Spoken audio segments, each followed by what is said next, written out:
Pour ce tour, le magicien a un jeu de cartes dans sa poche. Il s'avance vers le public, désigne un spectateur et lui explique qu'il va créer un tour de magie exceptionnel des plus mémorables. Il demande alors à son spectateur d'imaginer une famille. Le spectateur annonce qu'il a choisi le pic. Le magicien lui demande à présent de penser à une valeur entre 1 et 13. Le 1 correspondant à l'as de pique et le 11, 12 et 13 représentant le valet, la dame et le roi de pique. Mais attention, le magicien exige du spectateur de ne pas la dire à haute voix et de la garder pour lui dans sa tête. Le spectateur choisit la valeur qu'il souhaite et se concentre dans un silence absolu sur le 6. C'est désormais le fameux 6 de pique. Le magicien l'invite à présent à multiplier cette valeur par 2 pour brouiller les pistes. Le spectateur double son 6 et il arrive à 12. Puis le magicien lui ordonne de doubler à nouveau ce résultat par 2 afin de s'assurer qu'il ne corresponde à aucune carte prévisible du jeu de cartes. Le spectateur multiplie alors son 12 par 2 et obtient 24. Le magicien extrait un jeu de cartes de sa poche et le confie aussitôt à son spectateur. Et il lui pose la question troublante.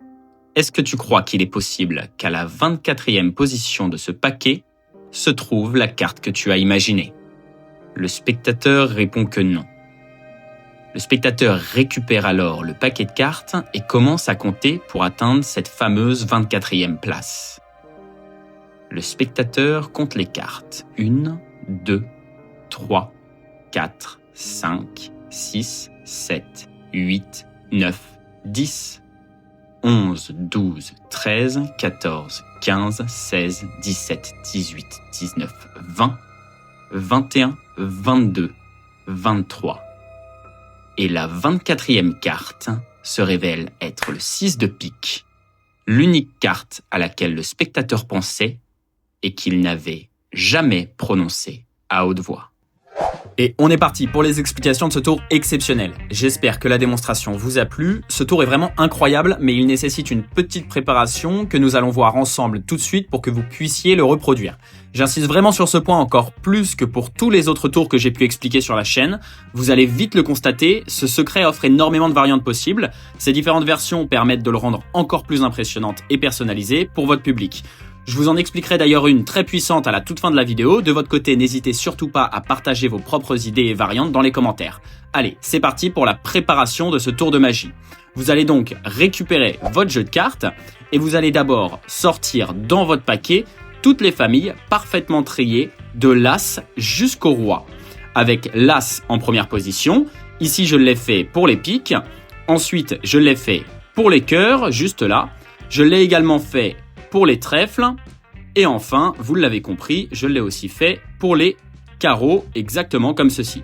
Une fois que vous avez tout bien disposé, vous devez simplement mémoriser une petite suite très simple. 10, 7 et 4. Je vous explique. Vous démarrez avec le petit A tout à gauche qui correspond pour moi au pic. Donc, vous commencez par 10.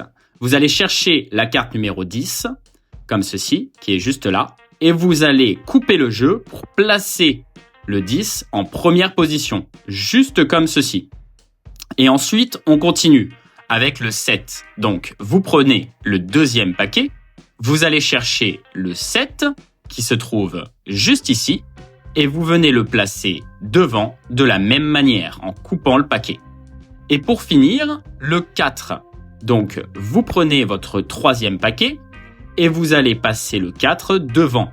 Vous coupez exactement comme ceci pour que le 4 soit en première position. Et le quatrième paquet, on le laisse tel quel. Maintenant, pour l'assemblage final du jeu, c'est vraiment très facile. Vos 4 paquets sont parfaitement préparés devant vous et vous allez simplement ramasser les cartes de gauche à droite en procédant de la manière suivante.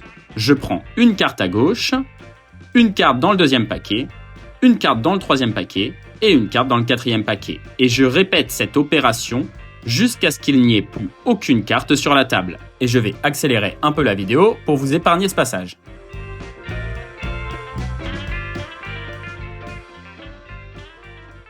Votre jeu de cartes est désormais totalement prêt et comme vous pouvez le voir, cette préparation est complètement invisible à l'intérieur du jeu. Vous pouvez donc remettre les cartes dans leur étui ou bien les laisser directement sur la table et commencer votre tour en toute confiance. Ce qui va rendre ce tour de magie exceptionnel, c'est si vous ne touchez pas au paquet de cartes, ou du moins le moins possible.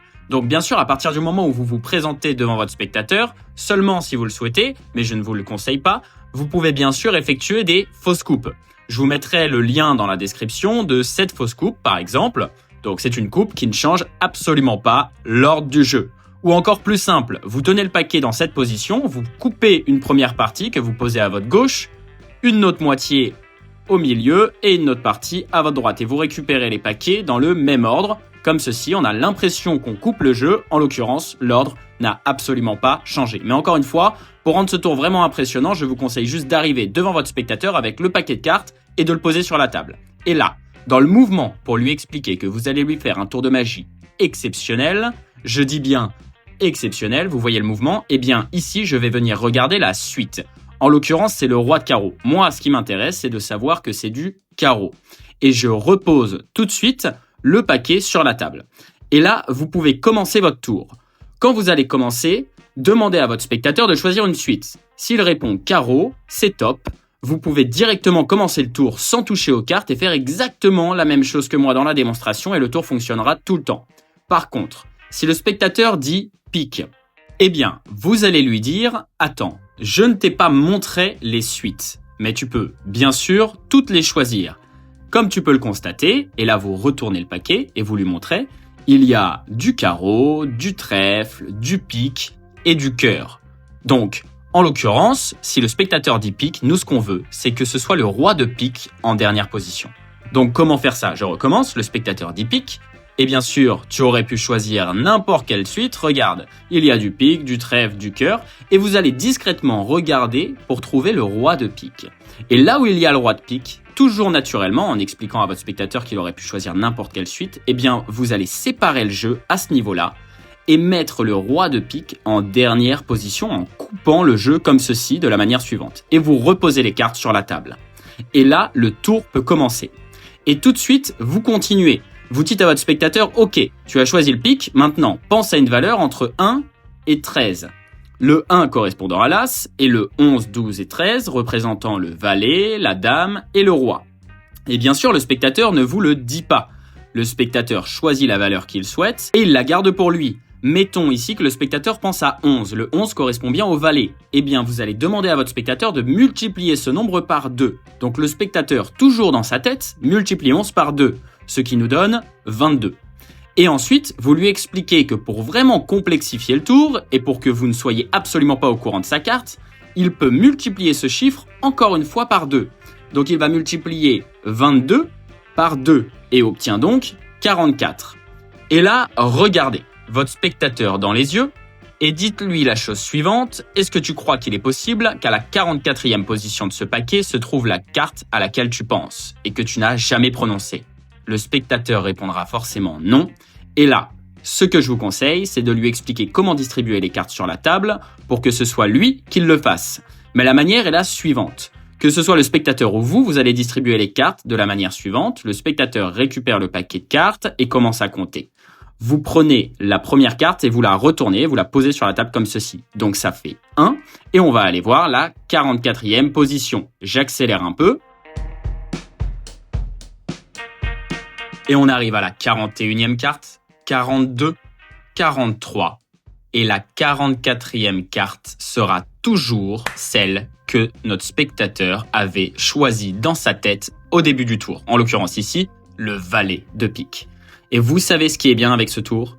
C'est que si vous récupérez tout ce paquet-là et que vous le posez juste au-dessus de celui-là, vous pouvez directement recommencer le tour. Donc mettons qu'il y ait un deuxième spectateur autour de moi qui n'y croit pas. Je lui demande « Tu veux essayer ?» Et donc, je vais venir récupérer les cartes et dans le mouvement pour lui dire « Tu veux essayer ?» je regarde à nouveau la carte qui est en dessous. En l'occurrence ici, c'est toujours du pique, le roi de pique, ça n'a pas changé. Mais donc le spectateur cette fois me dit « Du cœur ». Eh bien, je vais lui dire « Attention, de la même manière que le premier spectateur, tu aurais pu choisir n'importe quelle suite. Ici, ce que je fais, c'est regarder pour le roi de cœur en lui montrant toutes les suites Et quand je vois le cœur, je lui dis « On est bien d'accord, tu choisis du cœur ». Et vous passez directement le roi de cœur en coupant le jeu en dernière position. Là, vous reposez le paquet et vous êtes prêt pour recommencer le tour. Là, le spectateur pense à une valeur entre 1 et 13, mettons qu'il choisisse 3. Toujours la même routine, il multiplie 3 par 2, ce qui nous donne 6, puis encore par 2 et obtient 12. Le spectateur récupère le paquet de cartes et commence à compter jusqu'à la 12e carte. 1, 2, 3, 4, 5, 6, 7, 8, 9, 10, 11. Et la 12e carte sera toujours la carte à laquelle le spectateur pensait et qu'il n'a jamais mentionnée. Encore une fois, si vous récupérez ce paquet-là et que vous le posez au-dessus, vous pouvez recommencer le tour. Et maintenant, je vais vous expliquer une variante qui va rendre ce tour de magie exceptionnel. Et pour rendre ce tour de magie encore plus exceptionnel, vous n'allez pas faire la préparation sur un paquet de cartes, mais sur 4 paquets de cartes. Et vous allez à chaque fois changer la dernière suite en dernière position.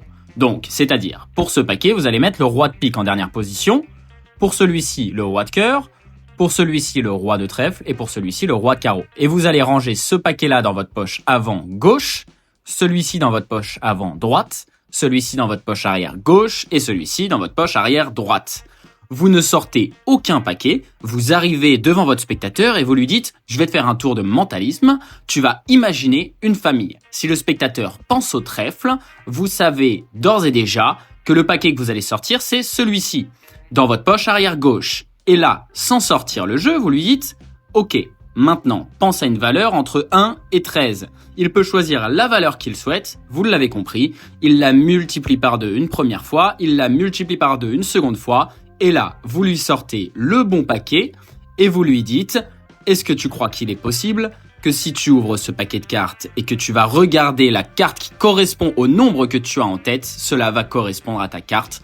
Le spectateur sera halluciné car en ouvrant le paquet, le spectateur récupère les cartes et commence à compter. Il pourra effectivement constater que la carte qui se situe à la bonne position était l'unique carte à laquelle il pensait et qu'il n'avait jamais prononcée à haute voix.